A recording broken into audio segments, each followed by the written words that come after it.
You are watching the story of King Henry VIII. Once upon a time, in a kingdom far, far away, there lived a king who was madly in love with one of his wives. They say that he was so besotted that he would have given up the whole world for her. But little did he know that she had eyes only for another man. And when he found out about it, he went absolutely nuts. Sent her to prison, where she stayed for years. He also executed 2 of her lovers, one of whom was his own brother. He got rid of 6 of his other wives, and even changed the course of his country's history just to marry the woman he loved. Ow. If that doesn't sound like the plot of a TV show, then I don't know what does. Henry VIII came to power in England in 1509. He was a young man of only 17 years. But he grew up to be quite the tyrant. He was a short, fat, hairy monster with a neck like a bull, according to one chronicler. That being said, he was also very charming. I mean, have you seen him? Have you seen those smoldering eyes? His cheekbones? His charm combined with his power made him quite the catch. And he knew it. So when Jane Seymour looked at him and said, "I'm not good enough for you," he didn't believe her. He thought that she was just being modest. See, Henry had been through quite a few wives before Jane, 2 to be exact. Catherine of Aragon, who was married to his deceased brother, Arthur, and whom Henry married after he succeeded to the throne, but failed to produce a male heir with her for over 20 years. And Anne Boleyn, whom Henry married after he broke away from the Catholic Church and created the Church of England, but who failed to produce a male heir either and was accused of adultery, incest, and plotting against the king, so he had her executed. Now Henry was a Tudor, which meant that by tradition he should have married a Spanish princess. Catherine of Aragon was the daughter of the royal family and had been chosen for his brother Arthur. So it seemed like fate that he would marry her after Arthur died. Plus, she was a devout Catholic, and Henry was raised in the church. He liked hunting, hawking, jousting, feasting, drinking, and wenching. Just ask Anne. She knew all about his peccadillos. But when it came to producing an heir, well, let's just say that Henry started to feel a bit neglected. Catherine gave him 2 daughters, Mary and Elizabeth, but no son. And Henry wanted a male heir. He wanted a Tudor to continue his bloodline. And he wanted a boy because he had been reading all these books about how great and powerful France had become because of the Valois dynasty. Reading all this talk about how French kings were producing heirs left and right made him feel inadequate. Not to mention all the gossip in the kingdom about how his wives weren't doing their job. It was driving him mad. So he started looking around for someone new. Enter Jane Seymour.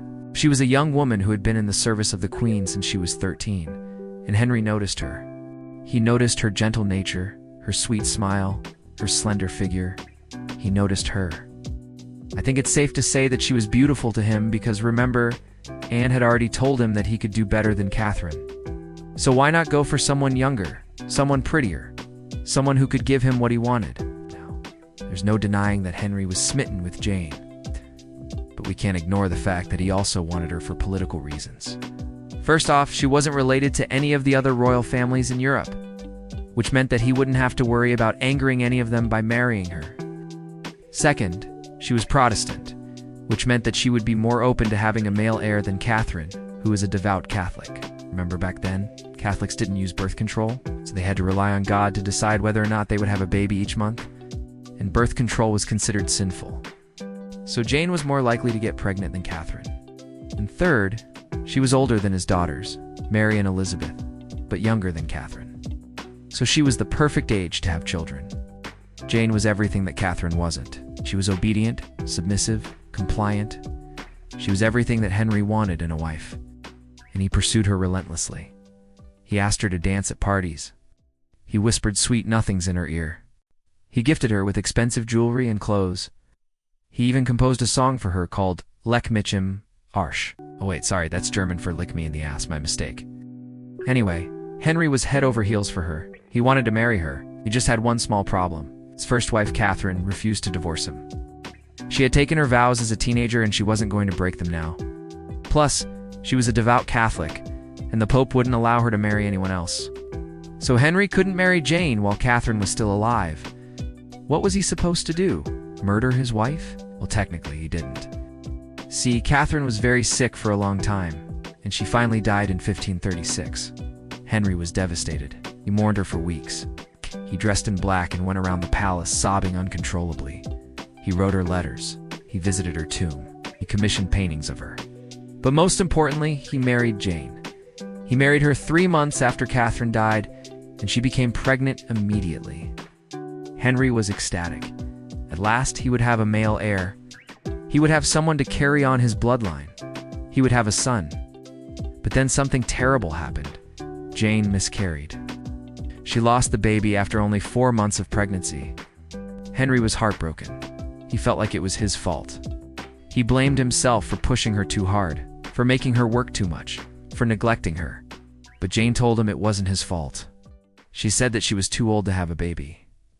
But Henry didn't believe her. He thought that she was lying to him. He thought that she was hiding something. And when he couldn't take it anymore, he decided to spy on her. He hired a secret agent named Thomas Bridges to follow her around and listen to her conversations. Bridges reported back to the king that Jane was indeed having an affair with a young courtier named George Boleyn, who was Anne's brother. Henry was furious. He felt betrayed.